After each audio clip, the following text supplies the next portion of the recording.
Hi, welcome to our YouTube channel. എല്ലാവർക്കും ഞങ്ങളുടെ YouTube ചാനലിലേക്ക് സ്വാഗതം. അപ്പോൾ ഇന്നത്തെ വീഡിയോയിൽ ഞാൻ നിങ്ങളുമായിട്ട് ഷെയർ ചെയ്യാൻ പോണത് ഒരു ചെറിയ സന്തോഷം ഉണ്ടായിരുന്നേ. ഞങ്ങളുടെ മോൻ്റെ പിറന്നാളും ബർത്ത്ഡേയും എല്ലാം കൂടെ ആയിട്ടുള്ള ഒരു കമ്പൈൻ വീഡിയോ ആണ് ഞാൻ നിങ്ങളുമായിട്ട് ഷെയർ ചെയ്യുന്നത്. അപ്പം ബർത്ത്ഡേ ദിവസം ഹസ്ബൻഡിൻ്റെ അച്ഛനും അമ്മയും എൻ്റെ അച്ഛനും അമ്മയും പിന്നെ ചേട്ടൻ്റെ ബ്രദറിൻ്റെ ഭാര്യയും മോനും എല്ലാവരും ഉണ്ടായിരുന്നു. കുറച്ച് പിറന്നാൾ ദിവസം ആരും ഉണ്ടായിരുന്നില്ല, ഞങ്ങൾ 3 പേര് മാത്രമേ ഉണ്ടായിരുന്നുള്ളൂ. അപ്പം ബർത്ത്ഡേ ദിവസം അമ്മയുടെ കുക്കിംഗ് ആയിരുന്നു. അപ്പോൾ അമ്മ വന്നിട്ട് ആദ്യം ബിരിയാണി ഉണ്ടാക്കാനുള്ള പ്ലാനൊക്കെ ആയിരുന്നു. അപ്പോൾ മോൻ പറഞ്ഞു അവന് ബിരിയാണിയൊന്നും വേണ്ട, അവന് നെയ്ച്ചോറും ചിക്കൻ കറി സെപ്പറേറ്റ് മതിയെന്ന് പറഞ്ഞു. അങ്ങനെ പിന്നെ അതൊക്കെ റെഡിയാക്കിക്കൊണ്ടിരിക്കുന്ന വീഡിയോ ആണ്. വളരെ ഡീറ്റെയിൽ ആയിട്ടുള്ള വീഡിയോ ഒന്നും എടുക്കാൻ പറ്റിയില്ല, കാരണം അമ്മയൊക്കെ വന്നു കഴിഞ്ഞാൽ പിന്നെ അടുക്കളയൊക്കെ ഒരു യുദ്ധ പരമ്പരയാണ്. അമ്മ വന്നാൽ മാത്രമല്ല, നമ്മൾ അങ്ങനെയാണ് എന്തെങ്കിലും വിശേഷങ്ങൾക്ക് കയറുമ്പം നമുക്ക് വീഡിയോ ഒക്കെ എടുക്കുന്ന കാര്യം കുറച്ച് ബുദ്ധിമുട്ടാണ്.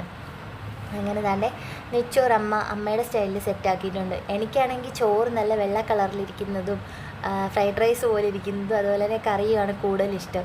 അങ്ങനെ ഏതായാലും ചോറൊക്കെ മഞ്ഞ കളറിൽ നെയ്ച്ചോറ് പോലെ തന്നെ ആക്കിയിട്ടുണ്ട്. അങ്ങനെ ഉച്ചയ്ക്കത്തെ ആഹാരമൊക്കെ കഴിച്ച് തൻ്റെ ബർത്ത്ഡേ കേക്കൊക്കെ വന്നിട്ടുണ്ട്. എന്നൊരു കുഞ്ഞു വീഡിയോയാണ് കേട്ടോ, ഞാൻ പെട്ടെന്ന് ഇട്ട് പോവുകയാണ്. അങ്ങനെ വളരെ സന്തോഷമായിട്ടുള്ള കുറച്ച് നിമിഷങ്ങളായിരുന്നു. മോൻ്റെ ബർത്ത്ഡേ എന്ന് പറയുമ്പോൾ നമ്മുടെ മക്കളുടെ ബർത്ത്ഡേ നമ്മുടെ ജീവിതത്തിലെ ഏറ്റവും സന്തോഷമുള്ള ദിവസവും സന്തോഷമുള്ള നിമിഷങ്ങളും അത് തന്നെയല്ലേ. അങ്ങനെ കേക്കൊക്കെ മുറിക്കുവാണേ. അപ്പം ഇന്ന് എപ്പോഴും നമ്മൾ ഒറ്റയ്ക്കാണ്. അപ്പോൾ ഇന്ന് വീട്ടിൽ അച്ഛനമ്മമാരൊക്കെ ഉണ്ടായതുകൊണ്ടും വീട്ടിൽ നല്ല ബഹളവും സന്തോഷവും നല്ലൊരു ദിവസമായിരുന്നു അന്ന്.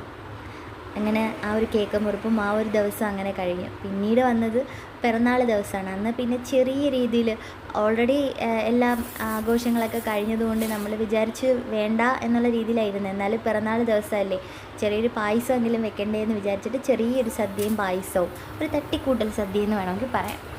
അപ്പം അതിനകത്ത് വലുതായിട്ടൊന്നുമില്ല, അവന് ഇഷ്ടപ്പെട്ട കുറച്ച് കാര്യങ്ങൾ മാത്രം ചേർത്തിട്ട് സദ്യ. ചെറിയ രീതിയിലൊരു മെഴുക്ക് വരട്ടൽ.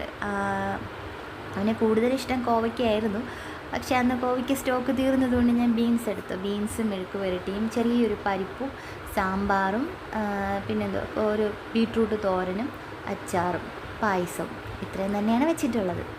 അപ്പം നമുക്ക് ജസ്റ്റ് ഒന്ന് നോക്കാം എന്തൊക്കെയാണ് എങ്ങനെയൊക്കെയാണെന്നുള്ളത്. ഇന്ന് വലിയ ഡീറ്റെയിൽ ആയിട്ട് എന്നുള്ള കുക്കിംഗ് വീഡിയോ ഒന്നും ഞാൻ ഇടുന്നില്ല.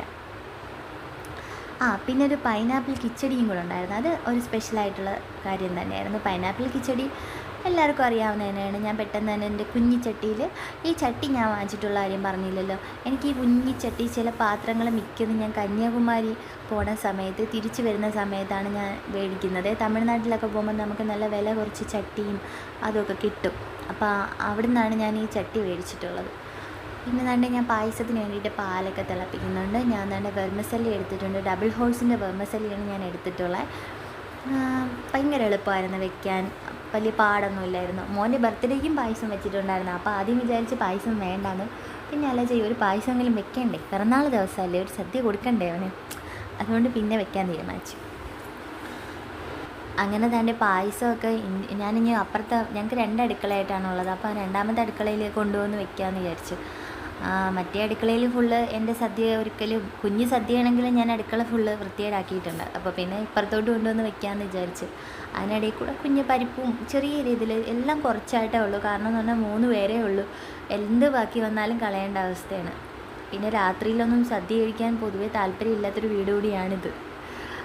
അങ്ങനെ തട്ടിക്കൂട്ടിയൊരു പരിപ്പും കൂടെ ആക്കുന്നുണ്ട്. പരിപ്പൊന്നും ഞാൻ പയറ് പിളർന്നൊന്നും അല്ല വെച്ചത്, കുക്കറിലിട്ട് ചെറുപയർ വേവിച്ചിട്ട് മിക്സിയിലിട്ട് അടിച്ച് അരപ്പ് അരച്ച് ചേർത്ത് നെയ്യ് ഒഴിച്ചാണ് പരിപ്പെടുത്തത്. അതുകൊണ്ട് അതും ഭയങ്കര എളുപ്പമായിട്ട് തന്നെ വെച്ചത്. പായസമൊക്കെ തന്നെ ഇവിടെ സെറ്റായിട്ടുണ്ട്. പായസത്തിൻ്റെ പരിപാടിയും കൂടെ കഴിയുമ്പോഴത്തേക്കും നമ്മുടെ സദ്യയും ഒക്കെ ഏകദേശം കഴിഞ്ഞു.